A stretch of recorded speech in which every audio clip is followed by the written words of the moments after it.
Buenas noches. Ahora vamos a continuar con el desarrollo del curso de Derecho Procesal Laboral y abordaremos los temas de principios del derecho procesal laboral y las actuaciones procesales.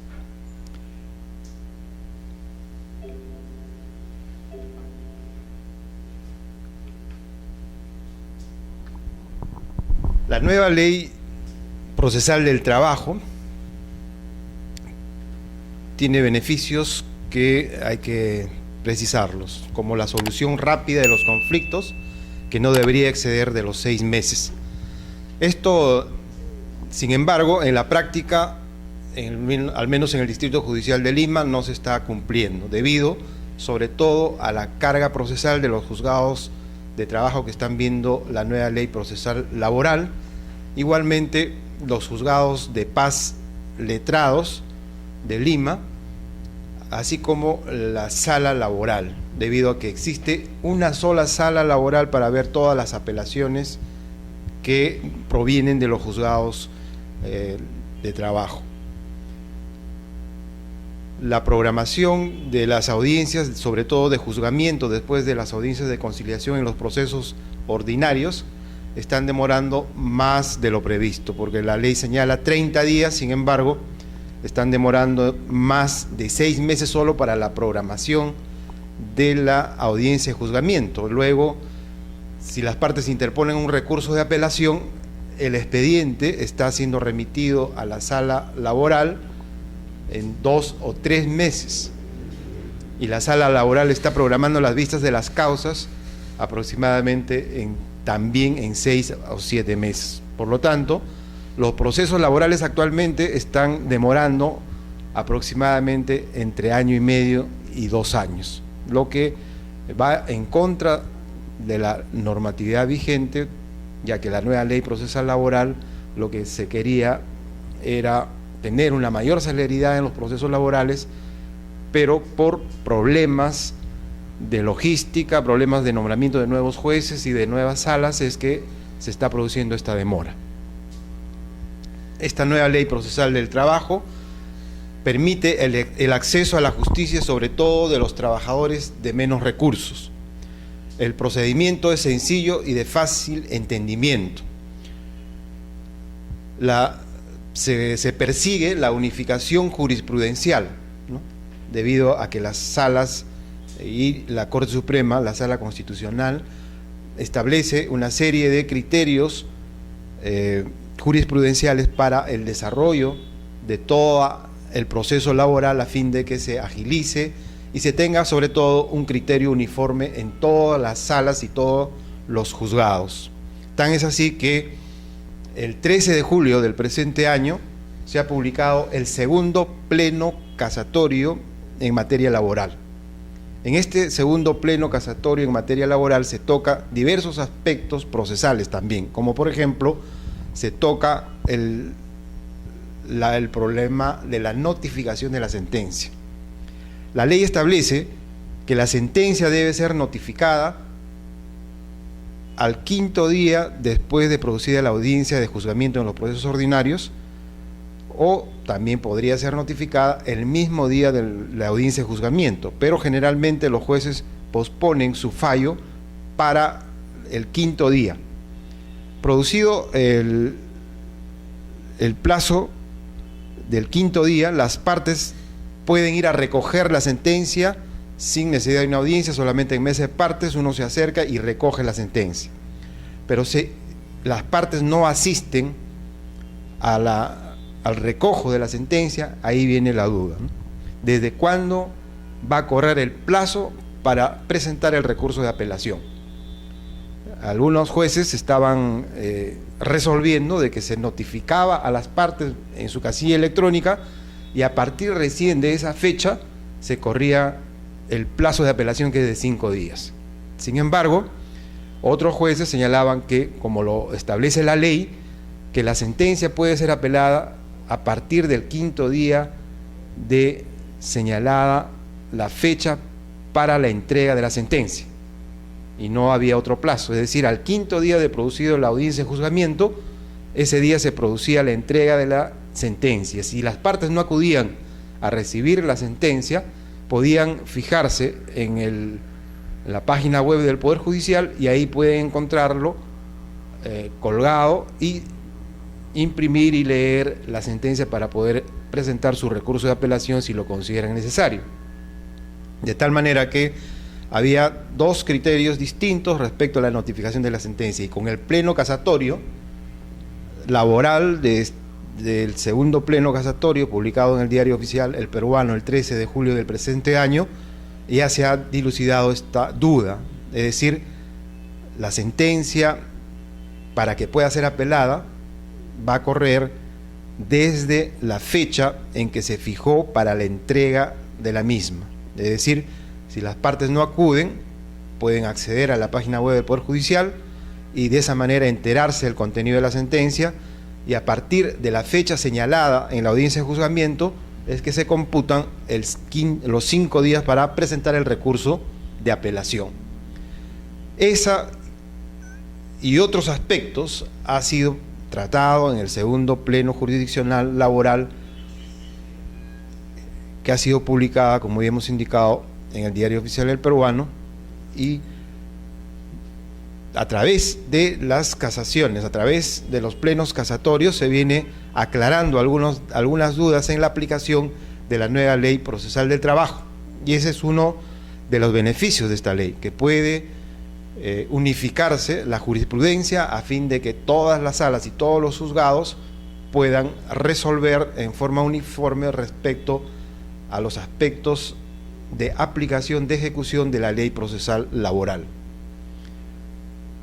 Otro de los beneficios de esta nueva ley es que trae la utilización de tecnología informática, básicamente en dos aspectos. Primero, que las audiencias, como son orales o donde prevalece la oralidad, tienen que ser grabadas en audio y video, de tal manera que las salas y los juzgados tienen que estar implementados adecuadamente para realizar la grabación de audio y video, y de esa manera conste todo lo que se ha expresado en la audiencia, de tal manera que esta grabación va a ser una copia, digamos, fidedigna de lo que ha ocurrido en la audiencia, de cuáles han sido las posiciones de las partes, cómo es que el juez ha dirigido la audiencia, etcétera, etcétera.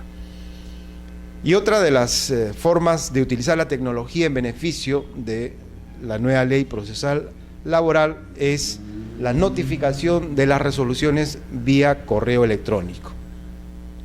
Todas las resoluciones se notifican vía correo electrónico. Para ello las partes tienen que establecer cuál es su correo electrónico en la demanda y en la contestación de la demanda.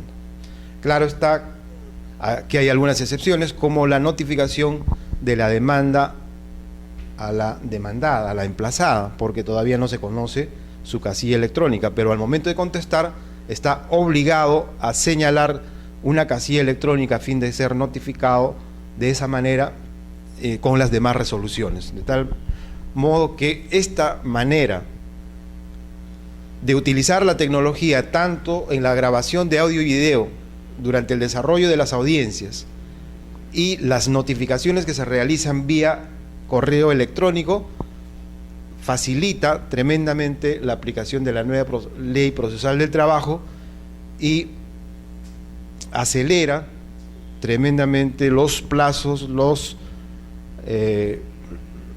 las formas de conclusión del proceso, debido a que las notificaciones son inmediatas.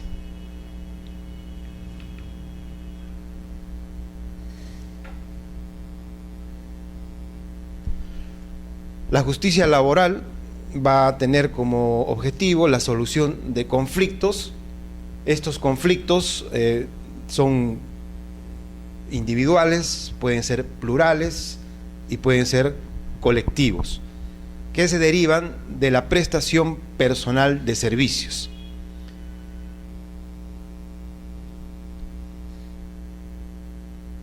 Esta prestación personal de servicios puede ser de carácter laboral, cuando existe un contrato indeterminado, un contrato a plazo fijo, es decir, sujeto a modalidad, puede ser una relación formativa cuando existen prácticas o labores de jóvenes a fin de formarlos en el desempeño de las labores en determinado centro de trabajo. Puede ser cooperativa, es decir, se puede contratar personas tercerizándolos, como por ejemplo las empresas cooperativas de seguridad, de limpieza, que prestan servicios no en el centro laboral al que pertenecen, sino en el centro laboral donde desempeñan sus funciones. O también pueden haber prestaciones personales de servicios de tipo administrativo.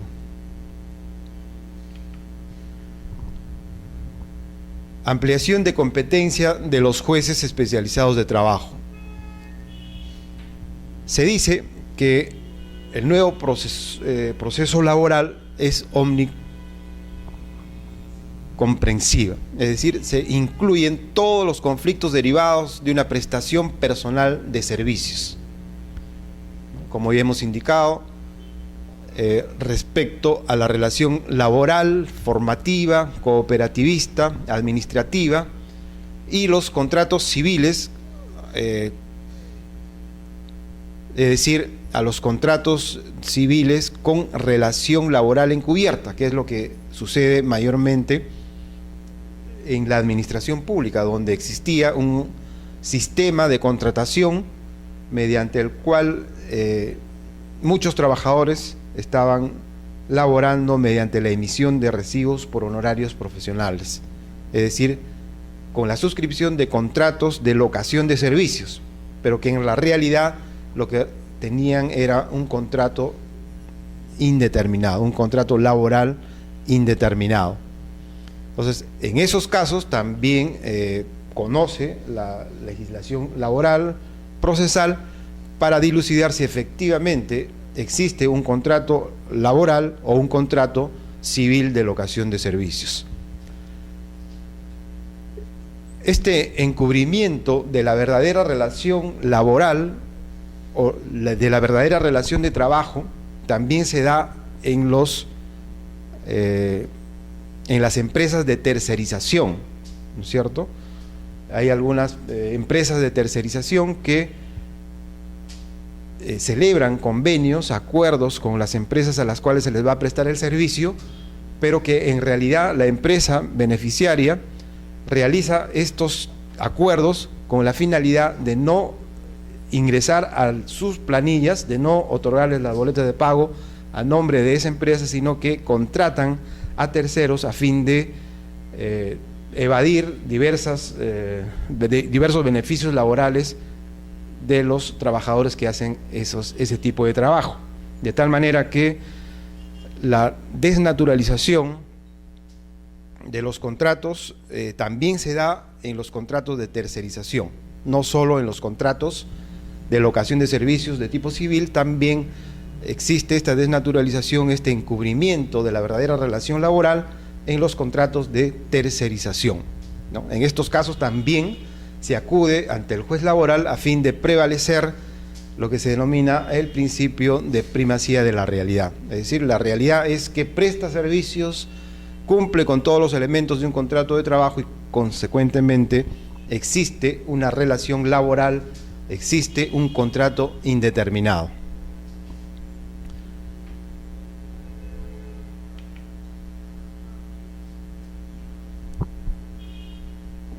La sesión anterior hemos visto los principios procesales.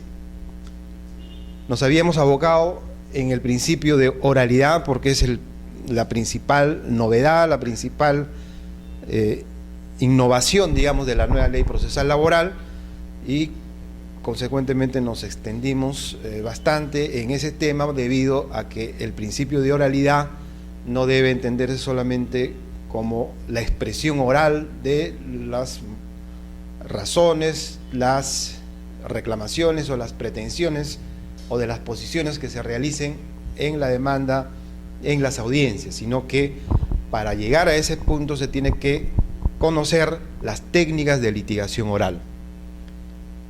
Entonces, los principios procesales laborales son aquellas líneas directrices o postulados que inspiran el sentido de las normas laborales y configuran la regulación de las relaciones de trabajo con arreglo a criterios distintos de los que pueden darse en otras ramas del derecho. Por eso se considera que son principios procesales laborales, diferentes a otros principios del derecho procesal civil, del derecho laboral o del derecho civil. Estos principios son exclusivos del derecho procesal laboral y sirven precisamente para la regulación de las relaciones de trabajo con arreglo a criterios distintos de los que pueden darse en otras ramas del derecho. Las funciones que cumplen los principios generales del derecho procesal laboral básicamente son tres. La función normativa, es decir, actúan como fuente supletoria del derecho en caso de vacío o ausencia de la ley. Cuando existen vacíos o ausencia de la ley respecto a determinadas instituciones del derecho laboral o del derecho procesal laboral en este caso, se pueden aplicar los principios del derecho procesal laboral. También cumple una función informadora, inspiran al legislador sirviendo como fundamento del ordenamiento jurídico. Y también cumplen la función interpretadora, operan como criterio orientador del juez o del intérprete. De esta manera cumplen funciones específicas los principios del derecho procesal laboral. Como ya hemos indicado, el principal principio del derecho procesal laboral, de la nueva ley procesal laboral, es el principio de oralidad,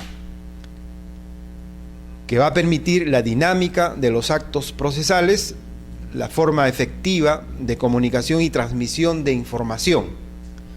El juez actúa en el proceso como director y no como espectador. Permite identificar de manera más certera la autenticidad de sus posiciones.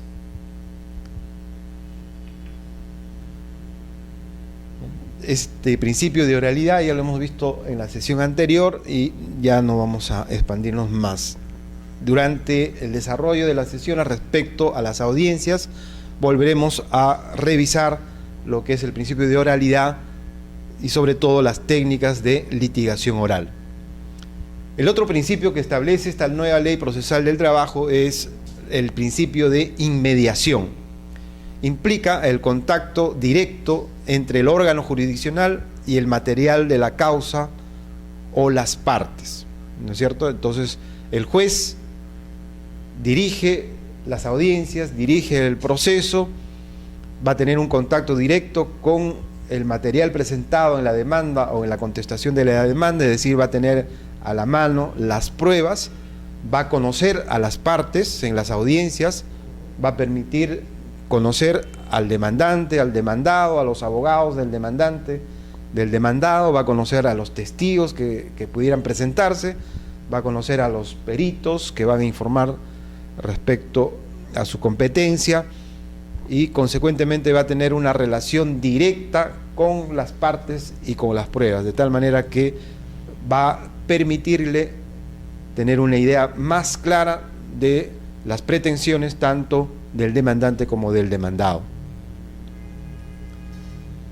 Conoce directamente la realización de la prueba y formulación de las alegaciones.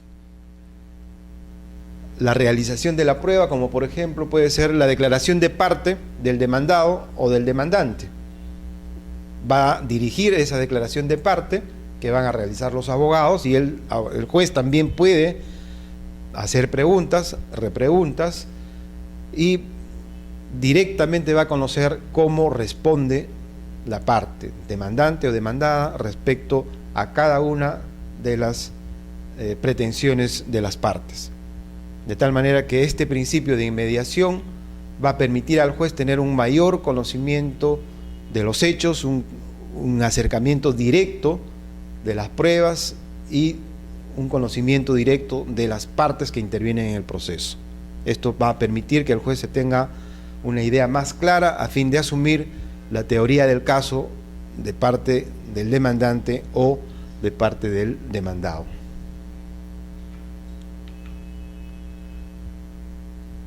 Otro de los principios del derecho procesal laboral establecida en la ley procesal laboral es el principio de veracidad procesal. Se debe desentrañar la verdad real sobre la verdad formal o ficticia que se puede presentar.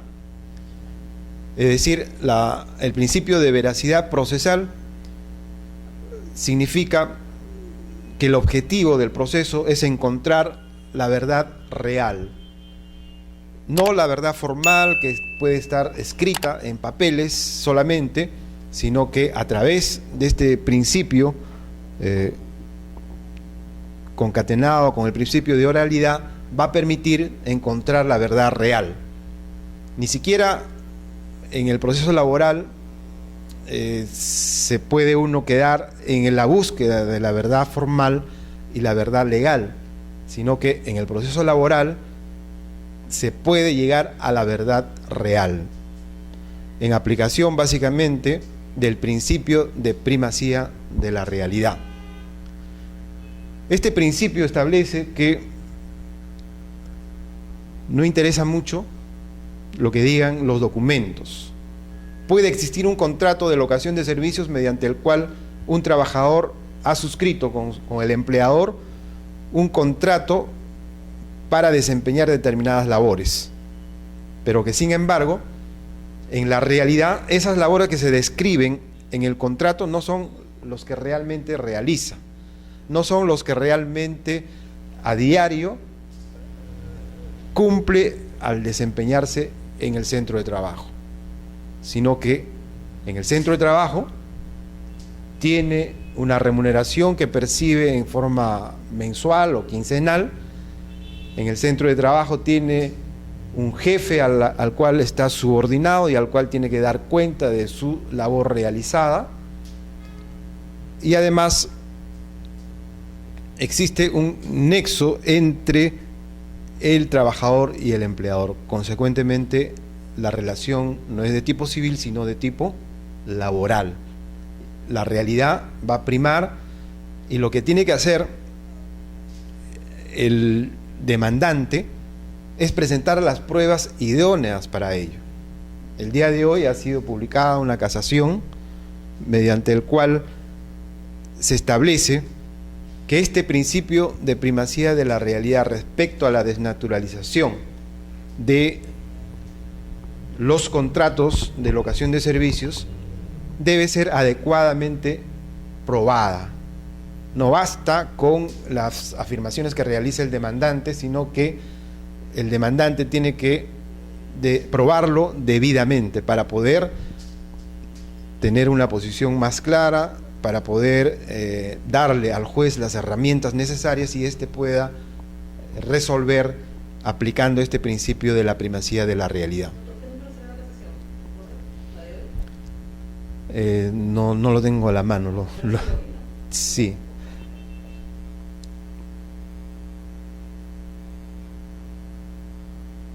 En el principio de veracidad procesal también se establece las presunciones laborales. Cuando se realiza una demanda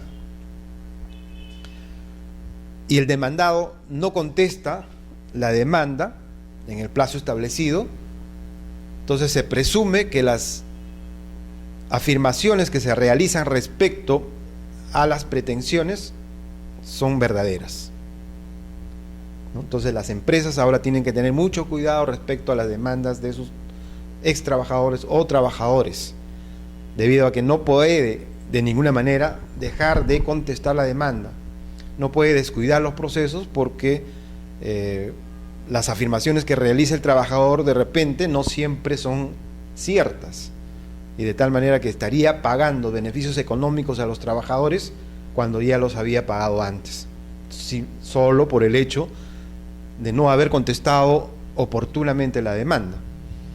Y al contestar la demanda lo tiene que hacer en forma adecuada, es decir, tiene que contraponer todas las afirmaciones o tiene que desvirtuar todas las afirmaciones que realiza el demandante. cada hecho que presenta el demandante en la demanda tiene que ser contradicha o desvirtuada por el empleador, por el demandado. Porque si no lo hace, respecto a un hecho afirmado por el demandante, también se va a presumir que es verdadero. Por eso que la contestación de la demanda tiene que ser precisa, pronunciándose sobre cada una de las pretensiones del demandante, y no solo sobre las pretensiones en forma genérica, sino también sobre los hechos y las pruebas que presente el demandante. Cada una de ellas tiene que ser contestada en la forma que considere necesario, oportuno, el demandado, la empresa emplazada.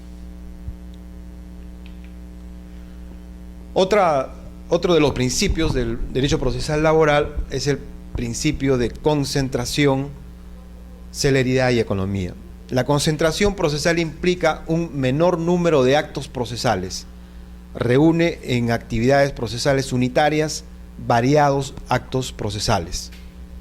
El principio de concentración, con la nueva ley procesal laboral, lo que busca es resolver los casos en el menor número de actos procesales.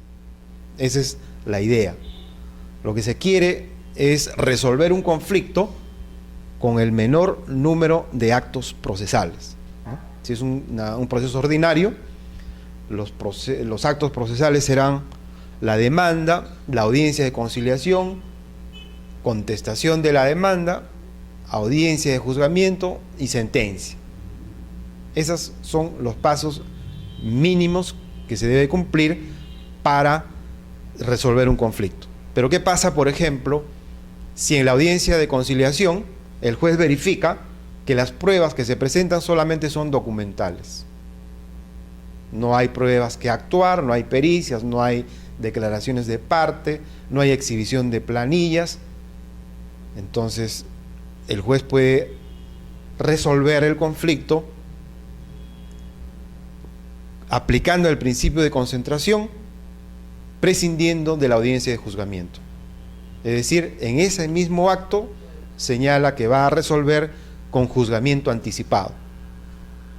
En la audiencia de conciliación, el juez, si es que no se ha producido la conciliación, hace conocer a las partes que, estando que las pruebas son documentales, en ese acto decide resolver el conflicto con juzgamiento anticipado y consecuentemente le otorga la palabra a los abogados de las partes a fin de que realicen su alegato de clausura. ¿Las partes? ¿Cuáles eran las partes del proceso? Demanda, audiencia de conciliación, contestación de la demanda, audiencia de juzgamiento, sentencia. ¿No es en la misma audiencia de conciliación? Sí. Sí.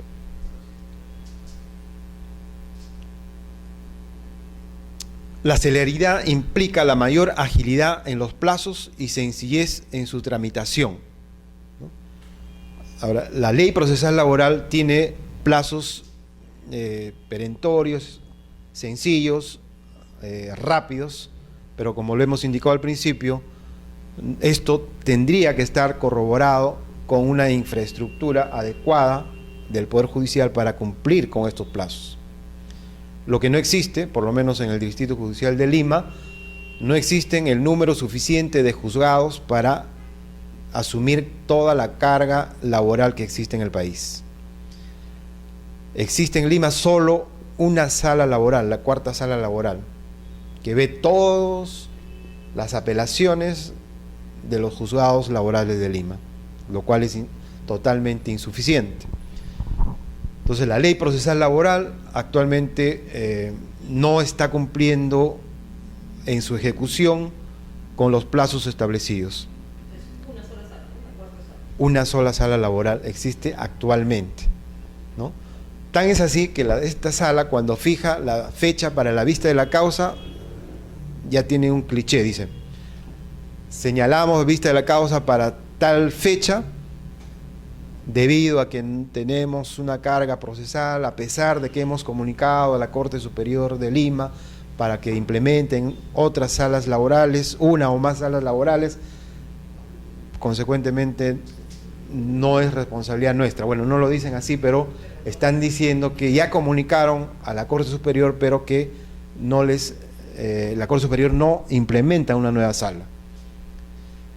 Y ni siquiera, como podría ser una cosa práctica, ¿no? Nombrar 3 jueces superiores más para que utilicen la misma infraestructura que ya existe en la cuarta sala, ¿no?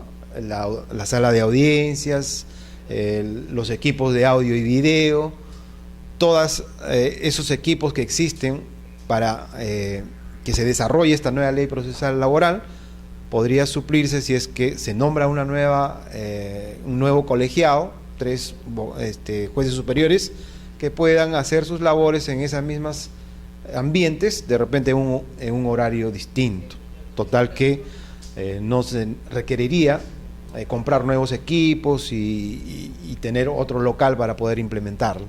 Pero sin embargo tampoco se ha realizado no se ha tomado esta decisión que ya existe en los procesos penales, ¿no? En los procesos penales existen 2 colegiados y utilizan la misma infraestructura y de esa manera avanzan y hacen una mejor labor porque hay una descarga de los procesos en trámite. De tal manera que la celeridad, digamos que este principio no se está cumpliendo por las razones expuestas, pero sí se está cumpliendo con la expedición de las sentencias. Las sentencias sí se están expidiendo dentro del plazo establecido, ¿no? Las sentencias se dan en la audiencia de juzgamiento o en la audiencia de conciliación cuando hay un juzgamiento anticipado. El juez puede adelantar opinión. El juez puede decir se va a declarar infundada o fundada la demanda, o infundada en parte y fundada en parte la demanda, por 2 o 3 razones generales, y pospone su fallo para el 5.º día generalmente, porque tiene 5 días para expedir la sentencia y notificarlo. Entonces pospone su fallo para el 5.º día y sí están cumpliendo con notificar la sentencia a las partes en la mesa de partes del juzgado correspondiente o la sala que interviene, mas no están cumpliendo con los plazos de calificación de la demanda cuando se interpone la demanda, que es un plazo de 5 días, o de las medidas cautelares cuando se presentan, tampoco la están calificando dentro del plazo establecido, y las audiencias de juzgamiento y de conciliación están siendo señaladas fuera de los plazos establecidos por la ley procesal laboral, pero esto sobre todo, como ya lo hemos indicado, por la carga procesal y por la falta de infraestructura y el número de juzgados adecuados o suficientes para poder cumplir con este principio de celeridad. El otro principio es el principio de economía procesal, que implica una menor presencia de actos procesales, ¿no? Como ya lo hemos indicado, por ejemplo, el juzgamiento anticipado, ¿cierto? El juzgamiento anticipado se da cuando el juez considera que las pruebas presentadas son documentales y no es necesario una actuación de otras pruebas, puede resolverlo en la misma audiencia de conciliación previo alegato de clausura de los abogados de las partes. Y también cuando el demandado no contesta la demanda, en ese momento también se produce el juzgamiento anticipado, ¿no? Entonces, si ya se va a aplicar la presunción de que los hechos narrados se consideran como ciertos de parte del demandante, entonces ya no habría razón para señalar nueva fecha para una audiencia de juzgamiento, sino que en ese momento el juez aplica el principio de economía procesal y resuelve con el juzgamiento anticipado. Pero es susceptible de apelación. Claro, porque la sentencia va a ser comunicada a las partes. Si no hay una contestación a la demanda, va a tener que notificarse en forma física, ¿no? Porque no hay una casilla donde se le va a notificar al banco, perdón, al demandado, que puede ser no solo el banco, sino cualquier empresa, ¿no?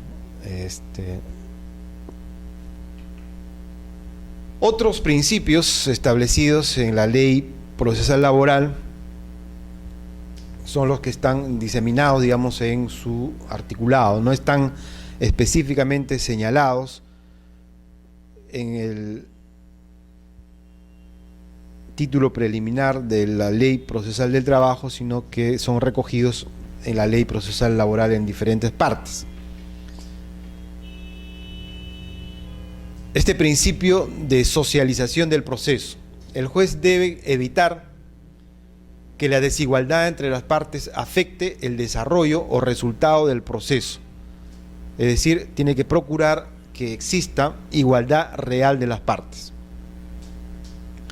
Se dice esto porque la relación laboral entre trabajador y empleador de por sí es una relación desigual, ¿no es cierto? Porque el trabajador depende del empleador. El empleador tiene la condición de contratarlo o no, o la decisión de contratarlo o no, tiene la decisión de pagarle la remuneración que considere pertinente, tiene la decisión de trasladarlo inclusive de local, ¿no? Si el trabajador está laborando, digamos, en Lima y la empresa requiere sus servicios en Tacna, le dice, bueno, a partir del 1 de noviembre del presente año usted va a laborar en Tacna.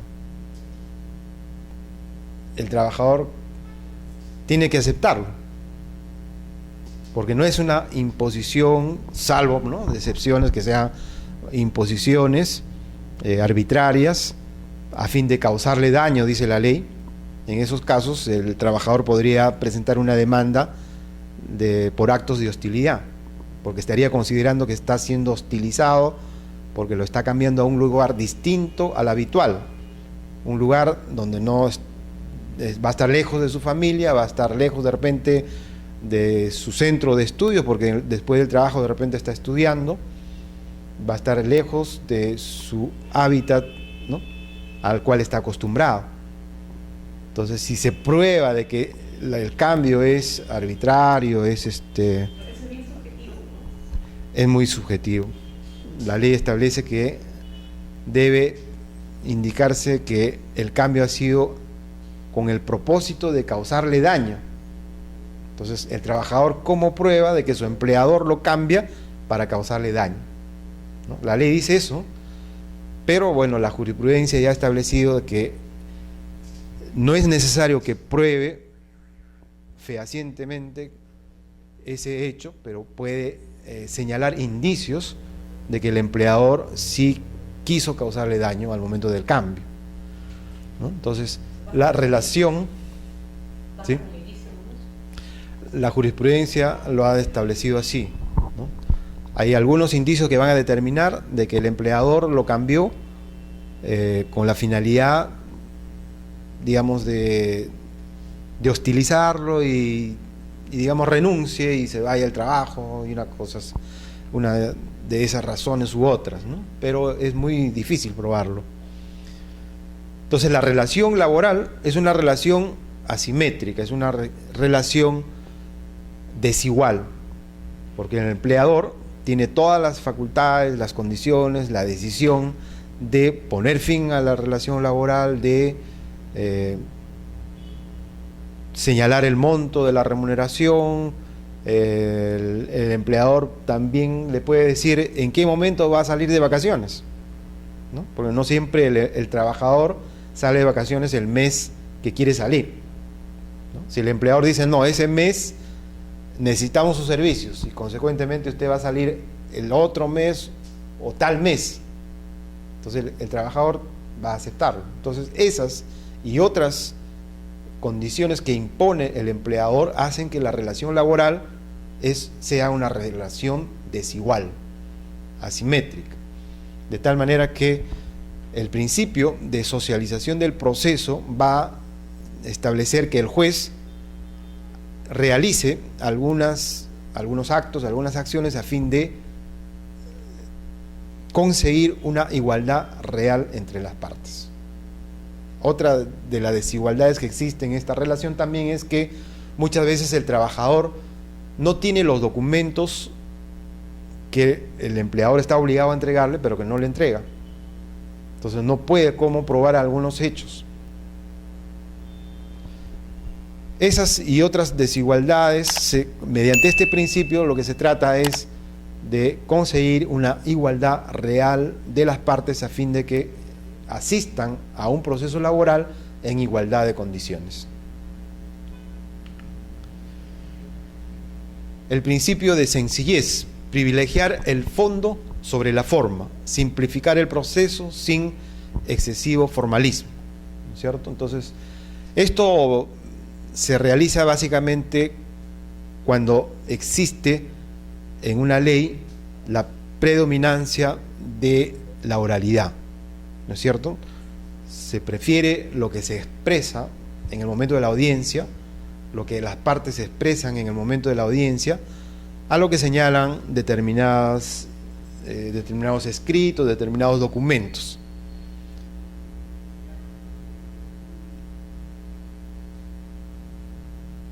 De tal manera que se privilegia el fondo sobre la forma. Y se simplifica el proceso sin formalismos, como existía antes, por ejemplo, ¿no? Cuando uno solicitaba la declaración de parte, de la parte contraria, uno tenía que presentar un pliego interrogatorio. En ese momento el juez abría el pliego interrogatorio, le hacía las preguntas de manera formal a la otra parte, y que era casi toda una ceremonia para hacer una pregunta. Ahora las preguntas son sin pliego, en forma directa, de tal manera que las respuestas a las preguntas también sean espontáneas, ¿no? Porque con la fórmula de las preguntas formales, los abogados aleccionaban a la parte que iba a contestar preguntas y le decían, bueno, la pregunta dice, diga cómo es cierto que usted que ingresé a laborar en tal fecha. Y la parte demandada ya está aleccionada y va a contestar, no es cierto, y nada más, ¿no? Respecto a la otra pregunta, no es verdad, no es cierto, es falso, no es cierto, es verdad, es falso. Entonces, no había no se estaba privilegiando el fondo, sino la forma, y había un excesivo formalismo respecto a la declaración de las partes. Otro de los principios se refiere al principio pro actione.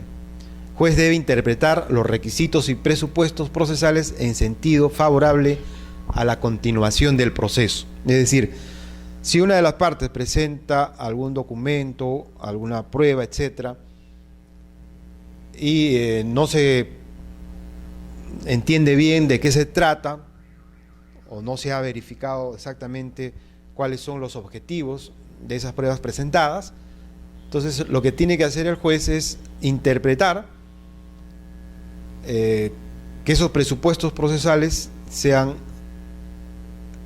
favorables a la continuación del proceso. Lo que se quiere es resolver el conflicto verificando cuál es el fondo del problema, y no se va a detener el juez en verificar si existe o no, o si se cumplieron o no con las formalidades. Si no se cumple con una formalidad, el juez, en aplicación de este principio, va a interpretar la presentación de ese documento, de algún documento o algún informe en sentido favorable a la continuación del proceso, y va a seguir, o va a decidir el juez seguir al siguiente paso.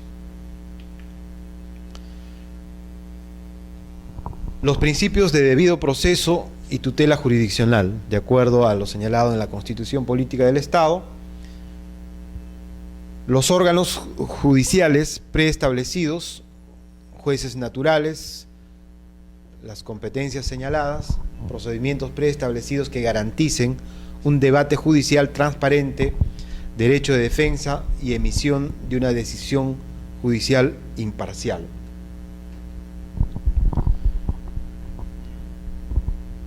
Aun cuando existen los otros principios de celeridad, de economía procesal y otros, de todas maneras, tratándose de un proceso, el juez tiene que cumplir con el respeto y la aplicación de los principios generales, ¿no?, como el debido proceso y el respeto a la tutela jurisdiccional efectiva.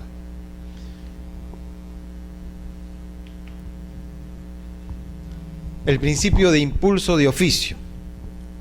El juez, de acuerdo a esta nueva ley procesal laboral, aunque bueno, no tan nueva porque ya tiene más de 4 años de vigencia en el país, el juez tiene un rol protagónico y es director del proceso. Consecuentemente, el proceso, una vez iniciado, va a ser impulsado también de oficio, es decir, por el mismo juez, en caso que las partes no impulsen el proceso, lo hará el juez, ¿no? Durante todo el proceso va a realizar una serie de actos a fin de que el proceso se culmine lo más pronto posible aplicando el principio de economía procesal. También considera la ley el principio de lealtad procesal, impedir y sancionar la conducta contraria a los deberes de veracidad, probidad, lealtad y buena fe de las partes, sus representantes, abogados y terceros. Caso contrario, va a aplicar multas.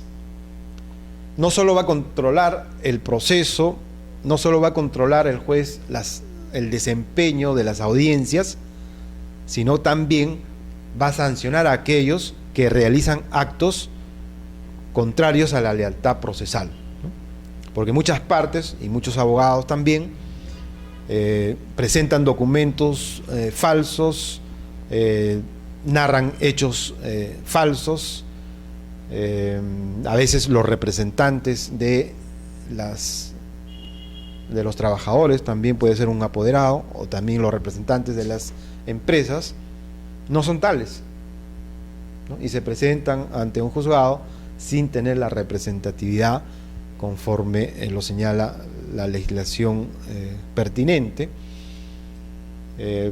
y así una serie de actos contrarios a la veracidad, a la probidad, lealtad y buena fe de las partes estarían en contra del principio de lealtad procesal.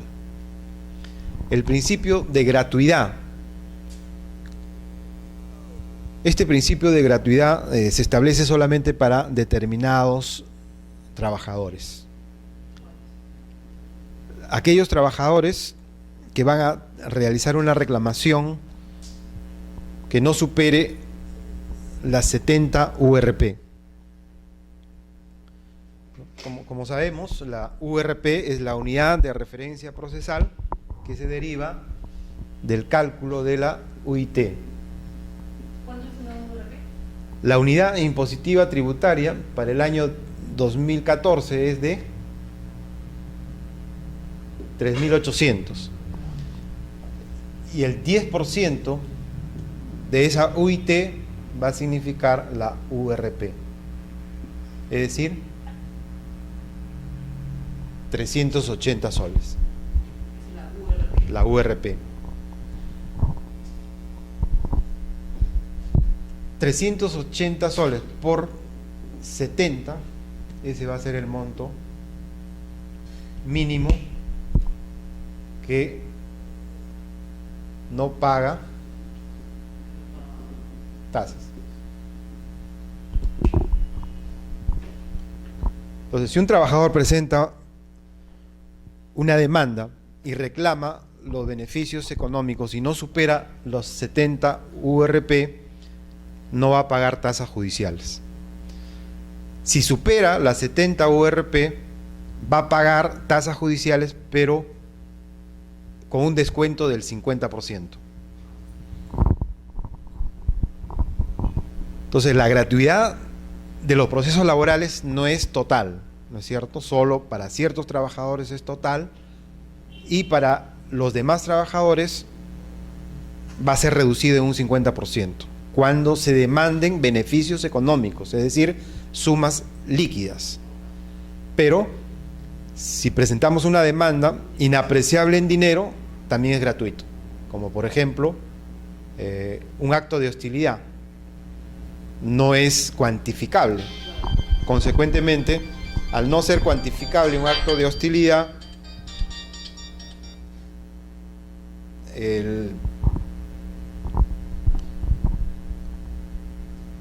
no va a pagar tasa alguna.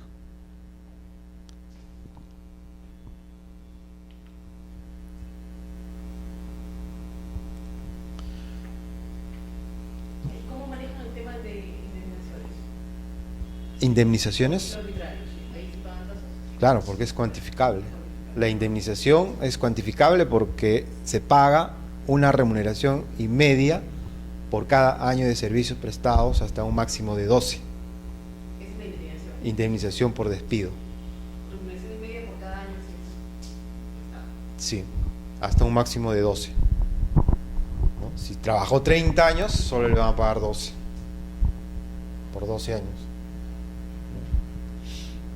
Si el trabajador está sujeto a modalidad, le van a pagar por un despido arbitrario como indemnización la parte del contrato que falta completar. Digamos, si fue contratado por un año y está en el 6º mes, la remuneración que va a percibir como indemnización va a ser el sueldo que debió percibir durante los 6 meses que restan para completar el periodo por el cual fue contratado. Ya. Y en el caso en el normal es un sueldo Un sueldo y medio por año de servicios, por cada año de por servicios. cada año, o sea, es poco entonces, ¿no? Un sueldo y medio por cada año. Sí, porque si el trabajador lo que más quiere es conservar su trabajo, ¿no es cierto? Una remuneración y media por año, si es indemnizado de esa manera, ese dinero se le va a ir en un par de meses y después va a perder, digamos, el seguro, la AFP, va a perder su sueldo, ¿no? Entonces, la remuneración que se indemnizable por despido en realidad es mínima, ¿no? ¿No? Entonces, esos son los principios del derecho procesal laboral. Entonces, perdón que me interrumpa. Entonces, en ese caso, a las empresas no creo que les importe mucho ser demandadas por despido arbitrario, porque eso tampoco les pagan. Claro, pero es que ahora el despido arbitrario no es solamente por un despido, como su nombre lo indica, arbitrario, sino que el Tribunal Constitucional ha desarrollado otras formas de despido. Entonces, tenemos despido arbitrario, despido incausado, despido fraudulento y despido nulo. Y eso sí. Y en esos casos se puede solicitar la reposición, ¿no? Al pedir la reposición, entonces al empleador no le conviene tener a ese mismo trabajador con el cual ya hay una relación crispante, entonces mejor va a tener que pensar 2 veces si es que lo despide o no. Tendría que, lo que hacen las empresas es negociar con ese tipo de trabajadores, ¿no? La renuncia. Y el trabajador, el empleador, lo que puede hacer es otorgarle algunos beneficios como actos de liberalidad, ¿no? Lo que hace, por ejemplo, Telefónica del Perú, ¿no? Cuando quiere reestructurar sus empresas, como lo ha hecho hace 2-3 años, que tenía 3 empresas, ¿no? Cable, telefonía y fija y móvil. Ahora es una sola, Movistar. Entonces, al momento de reducir en una sola empresa, salieron cientos de trabajadores. Y la forma de incentivarlos para que no continúen en la empresa o no presenten demandas de reposición es se les otorgó una indemnización especial, aparte de la indemnización por despido, como acto de liberalidad, para que pueda subsistir durante un tiempo y pueda buscar otro trabajo. Entonces, hubo ese acuerdo y se fueron, ¿no?, muchos trabajadores. Bien, entonces, después de los principios, vamos a ver ahora la competencia laboral. ¿Cómo es que conocen los jueces los procesos laborales? La competencia laboral puede definirse como la aptitud o capacidad del juez o tribunal para ejercer su función en un sector determinado de conflictos de trabajo.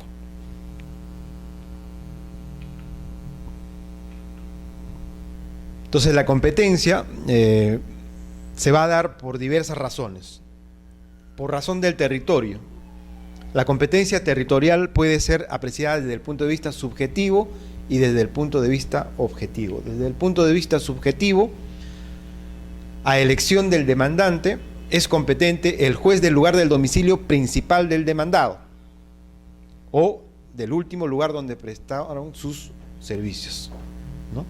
Entonces, yo voy a demandar a mi empleador en su domicilio principal. ¿Y cuál es el domicilio principal?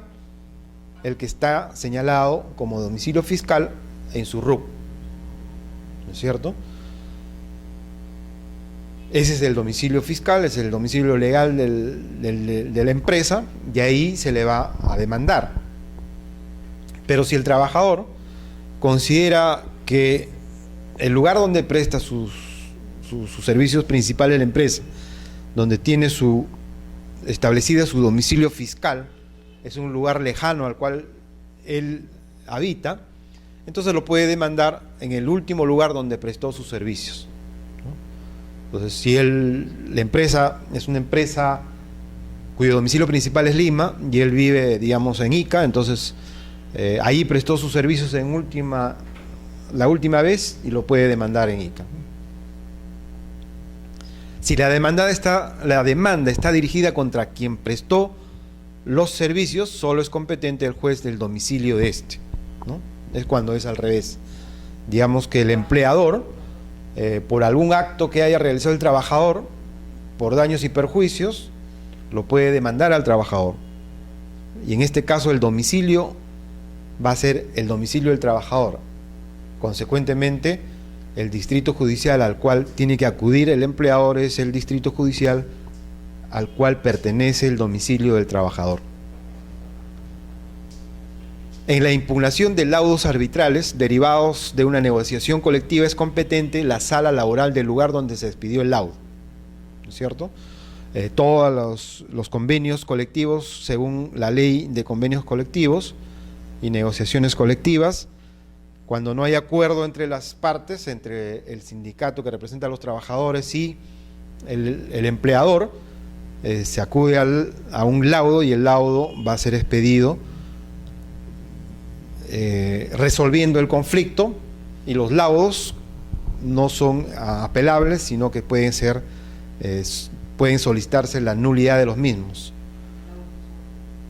Los laudos son inapelables. En este caso, en el proceso arbitral no existe el principio de la doble instancia.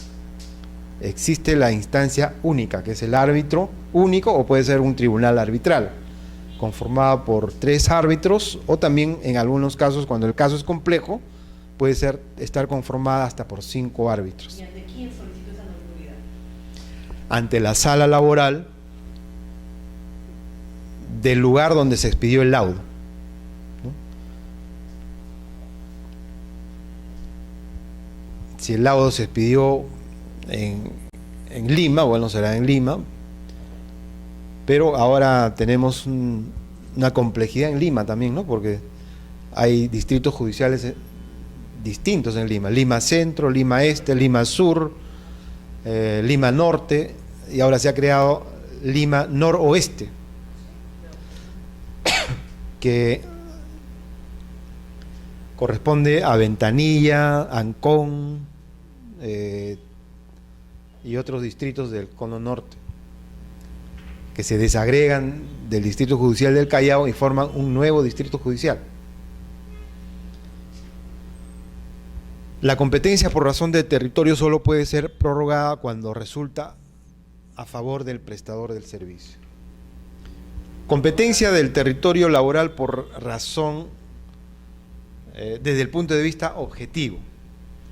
La competencia tiene que ver con el espacio geográfico de influencia del órgano jurisdiccional, es decir, se va a presentar ante el juez de paz letrado, ante el juez especializado laboral, ante la sala laborales o ante la sala de Derecho Constitucional y Social de la Corte Suprema. ¿Dice por función de la cuantía? Imagino. No, estamos en el territorio. El territorio desde el punto de vista objetivo.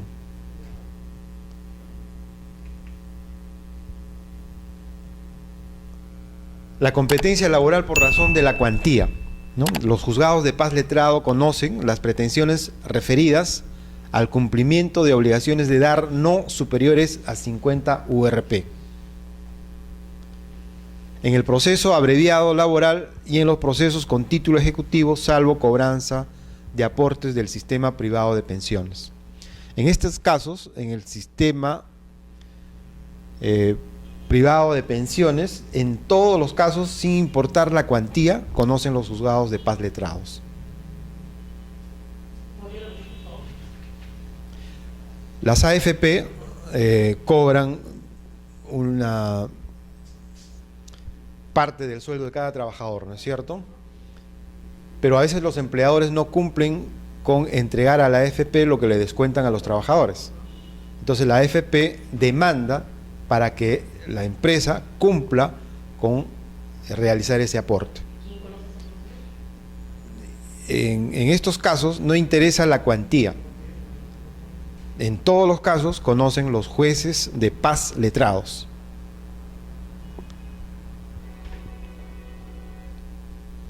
Los juzgados especializados de trabajo conocen pretensiones referidas al cumplimiento de obligaciones de dar cuya cuantía no supera las 50 URP, tanto en los procesos ordinarios y en los procesos ejecutivos. La cuantía está determinada por la suma de todos los extremos contenidos en la demanda tal como hayan sido liquidados por el demandante.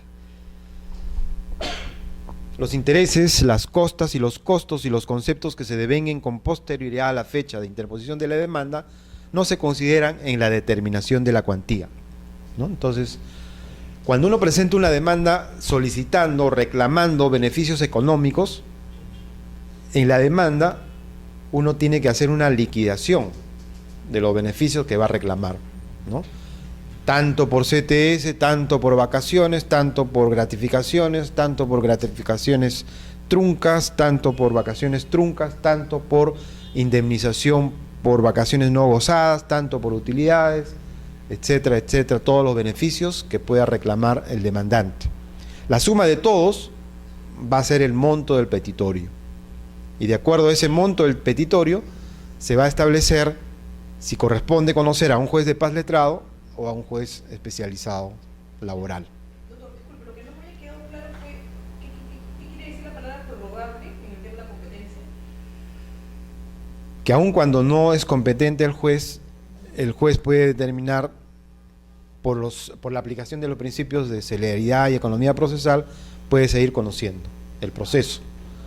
O, en su defecto, el juez envía directamente el expediente al juez competente, a fin de evitar declararlo improcedente, que el demandante pueda presentar un recurso de apelación o recabar los anexos y presentar nuevamente la demanda, ¿no?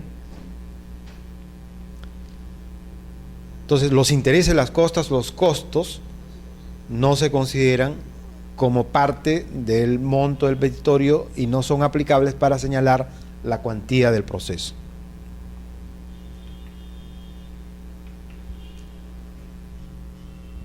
Corresponde a la justicia laboral resolver los conflictos jurídicos que se originan con ocasión de las prestaciones de servicios de carácter personal, de naturaleza laboral, formativa, cooperativista o administrativa.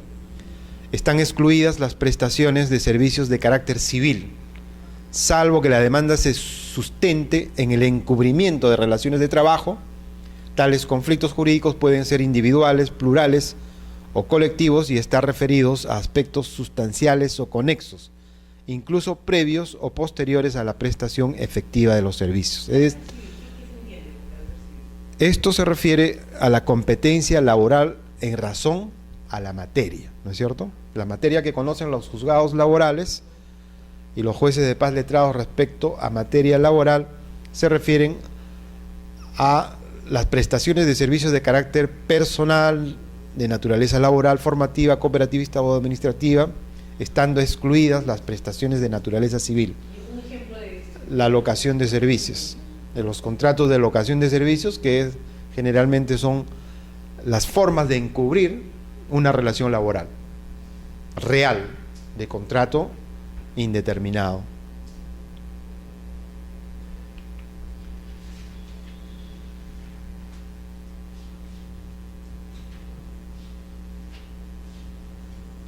La nueva ley procesal de trabajo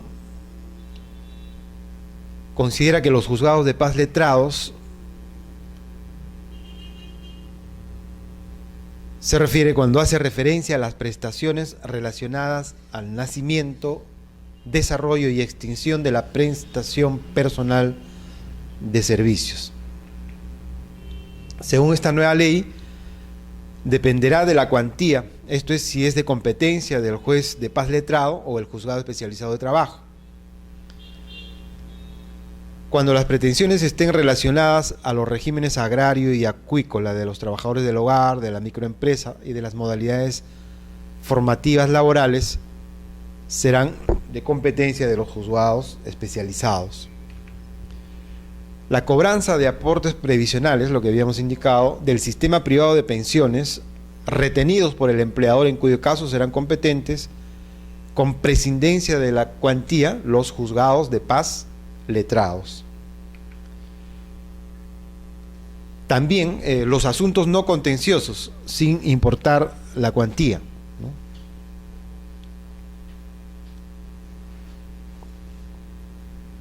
¿Qué asuntos no contenciosos?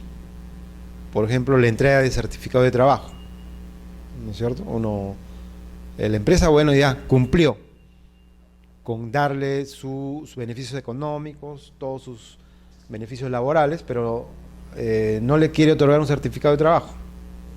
Entonces se acude al juez de paz letrado como un proceso no contencioso para que el juez lo requiera al empleador para que le otorgue este certificado, bajo apercibimiento de que lo entregue el mismo juez, ¿no? Porque el empleador se puede negar, no puede acudir a la citación. Entonces, ¿cuál sería el apercibimiento? Si el trabajador va a acudir a un juez y este juez va a notificar a la otra parte y la otra parte no contesta, no le da la gana de asistir, entonces el trabajador se quedaría sin certificado. Entonces el apercibimiento es que si no lo hace él, bajo las afirmaciones que ha hecho el trabajador, de la fecha de inicio y cese, lo va a hacer el juez. Esto recién con la nueva ley, ¿no? Porque con la ley anterior lo hacía el juez de paz, el juez especializado. Ahora lo hace el juez de paz letrado.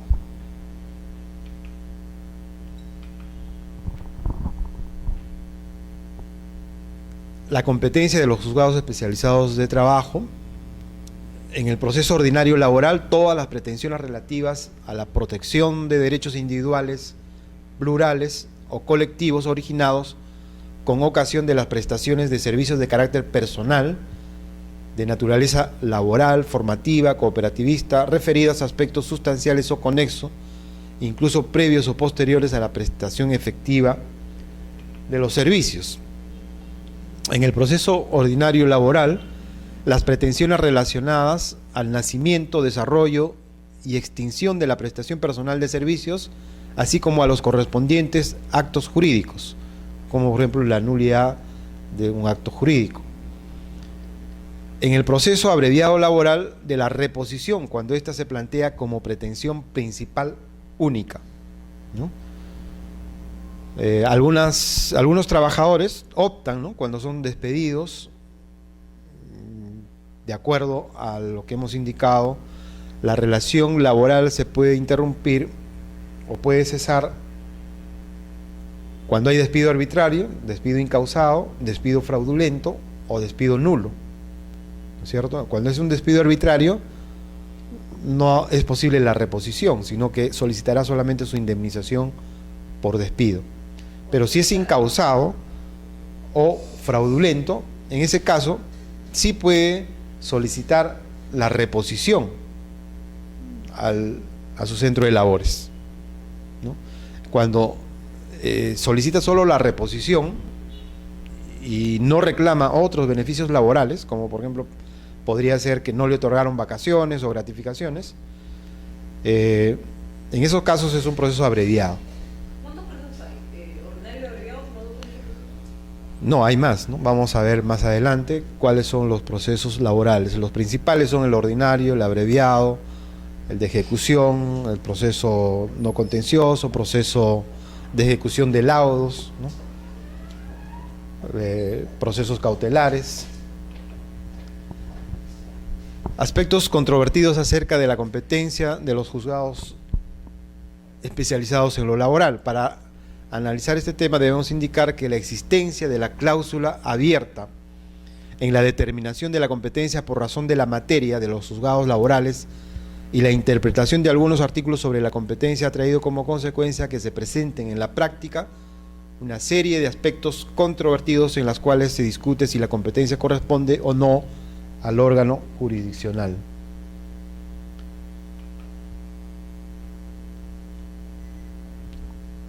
Los socios trabajadores de cooperativas. Diversas resoluciones judiciales se han pronunciado también sobre la competencia de los juzgados de trabajo para conocer de las demandas interpuestas por los socios de los trabajadores de una cooperativa.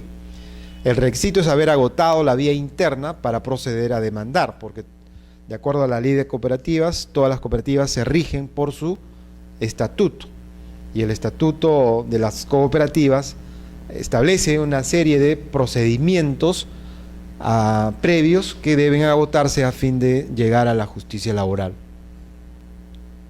En estos casos se privilegia la materia en discusión antes que la relación existente entre el cooperativista y su institución. Los actos de discriminación en el acceso, ejecución y extinción de la relación laboral, ¿no? ¿Qué actos de discriminación? Los que se establece generalmente el artículo 2 de la Constitución Política del Estado, ¿no es cierto? Por razón de sexo, de raza, de procedencia y otros. El cese de los actos de hostilidad del empleador, incluidos los actos de acoso moral y los de hostigamiento sexual. En estos casos también es competente el juez especializado laboral.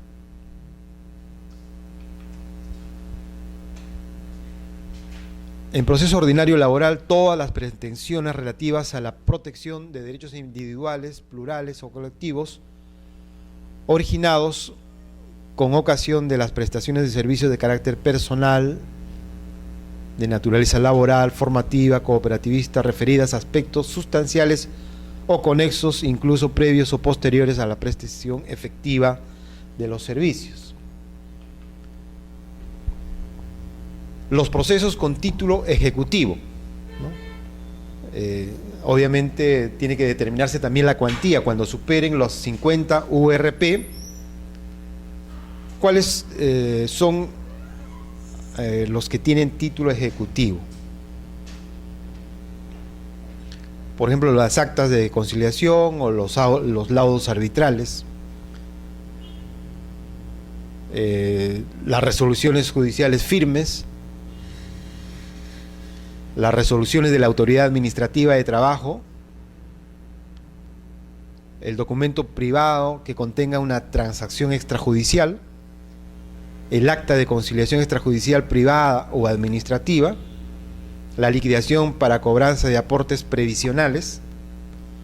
Todos estos son títulos ejecutivos que conoce el juzgado especializado laboral, siempre y cuando la cuantía supere las 50 URP.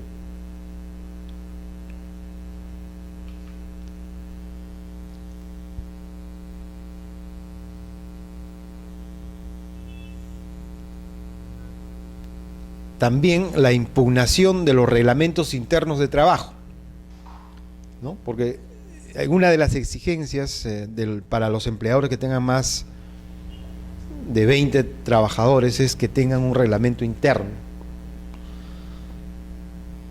Y actualmente no solo un reglamento interno, sino también un reglamento de seguridad y salud en el trabajo. Entonces, todos estos reglamentos que sean aprobados por el empleador y que estén en contra de la legislación laboral o de algún convenio colectivo suscrito entre los trabajadores y el empleador, puede ser impugnado ante los juzgados especializados laborales. También en proceso contencioso administrativo de las impugnaciones contra actuaciones de la Autoridad Administrativa de Trabajo.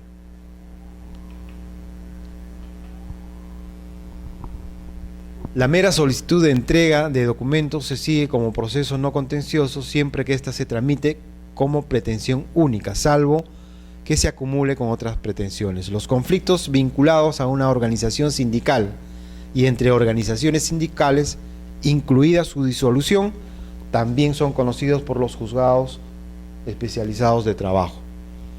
La responsabilidad por daño patrimonial o extrapatrimonial incurrida por cualquiera de las partes involucradas en la prestación personal de servicios o terceros en cuyo favor se presta o prestó el servicio, también va a ser conocida por los juzgados especializados de trabajo.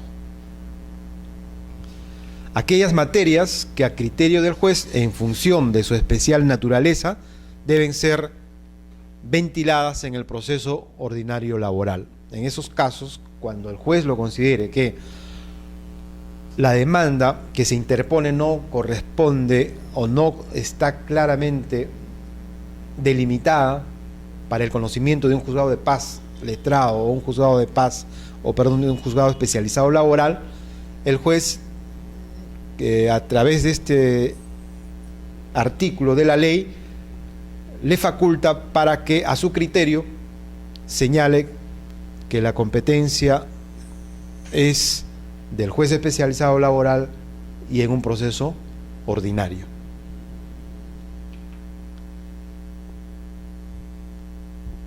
También se interpone ante los juzgados especializados laborales la nulidad de cosa juzgada fraudulenta laboral, ¿no? La cosa juzgada fraudulenta laboral se refiere a aquellas demandas que se interponen cuando ha existido fraude en un proceso. A pesar de que ya terminó el proceso, existe cosa juzgada, ya se ha resuelto en primera, segunda instancia, pero la sentencia ha quedado consentida y por lo tanto es cosa juzgada. Pero el trabajador considera que durante todo el proceso no se ha respetado el debido proceso, la tutela jurisdiccional efectiva o cualquier otro principio, entonces tiene la potestad de interponer una demanda de cosa juzgada fraudulenta, ¿no? Yo obtuve una sentencia en primera, un juez magistrado y no me parece lo puedo interponer en el juzgado especializado. No. Cuando se ha interpuesto una demanda y esa demanda se ha desarrollado durante todo su proceso y ha obtenido una sentencia firme. Y hubo un primer proceso que ya se acabó, una sentencia firme. Claro. Tiene que haber una sentencia firme, pero en ese proceso que arribó a una sentencia se ha vulnerado principios laborales, derechos laborales y consecuentemente se presume o el trabajador considera que ha habido fraude. Ya, pero ahí mi duda es, ahí no me voy en apelación, no, o sea, recién me mando acá. No, el proceso tiene que haber terminado. Tiene que haber terminado, ya. Tiene que haberse interpuesto recurso de apelación, de casación si era procedente, y una vez que termina el proceso, una vez que regresa el expediente al juzgado de origen, el trabajador o también el empleador tiene 6 meses para interponer un recurso, perdón, una demanda de nulidad de cosa juzgada fraudulenta. Exacto. También las enfermedades profesionales y los accidentes de trabajo que se relacionan con la ley que hemos señalado de seguridad y salud en el trabajo. El cumplimiento de obligaciones generadas o contraídas con ocasión de prestación personal de servicios exigibles a institutos, fondos, cajas o entes análogos, el cumplimiento de las prestaciones de salud y pensiones de invalidez a favor de los asegurados o los beneficiarios exigibles al empleador, a las entidades prestadoras de salud o a las aseguradoras, y el sistema privado de pensiones. En proceso abreviado laboral, las pretensiones relativas a la vulneración de la libertad sindical. En proceso contencioso administrativo laboral, las pretensiones originadas en prestaciones de servicio de carácter personal, de naturaleza laboral, administrativa o de seguridad social, de derecho público. Entonces, las competencias de los juzgados de paz letrados están claramente delimitados en la ley. La competencia de los juzgados especializados laborales también está específicamente delimitados en la ley procesal, de acuerdo al territorio, la cuantía, la función. Así como se delimita las funciones o la competencia de los juzgados de paz letrados y los juzgados especializados laborales, también se señala en forma clara y específica la competencia de las salas laborales.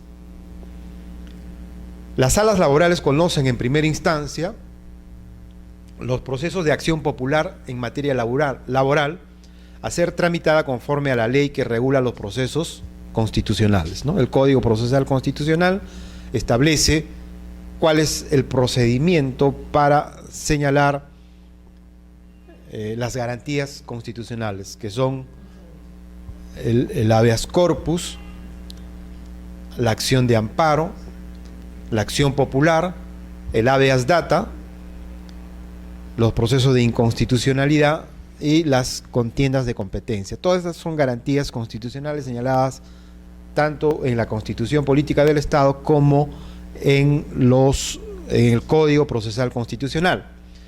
Pero cuando exista una norma que no sea ley o tratado o decreto legislativo o decreto de urgencia, cuando se trate de normas de inferior jerarquía como resoluciones supremas, decretos supremos, resoluciones ministeriales, resoluciones viceministeriales, resoluciones de superintendencia, directorales, jefaturales, etcétera.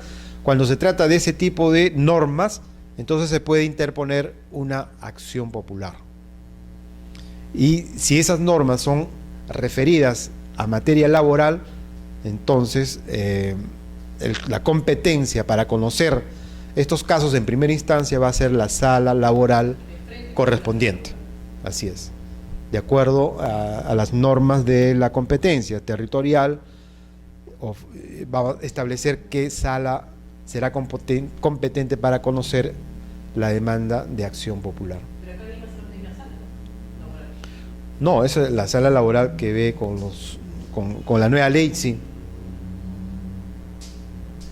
Consecuentemente, no hay que escoger. Bueno, Lima Centro, ¿no? Lima Centro. Distrito Judicial de Lima Centro, porque en Lima, como hemos indicado, hay Lima Este, Lima Sur, Lima Norte. Y la cuarta sala. nada más. Pero hay otras salas en el demás distrito. Claro, en cada distrito hay salas. Conoce también en primera instancia la anulación del laudo arbitral que resuelve un conflicto jurídico de naturaleza laboral, a ser tramitada conforme a la ley de arbitraje. La ley de arbitraje señala que un laudo arbitral solo puede ser cuestionada con un recurso de nulidad del laudo arbitral, ¿no? Y la ley de arbitraje señala específicamente cuáles son las causales para interponer una demanda de nulidad del laudo arbitral.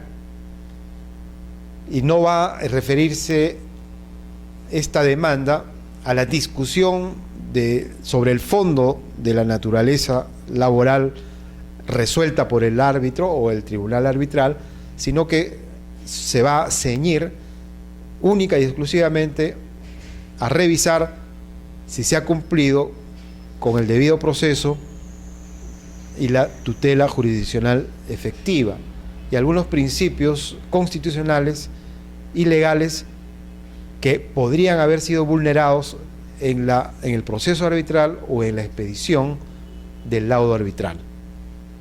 Entonces es una cuestión de revisión de forma más que de fondo.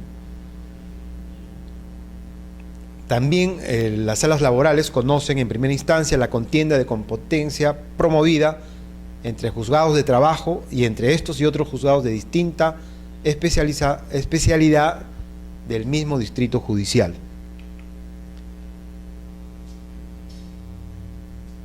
Conflictos de autoridad entre los juzgados de trabajo y autoridades administrativas en los casos previstos por la ley.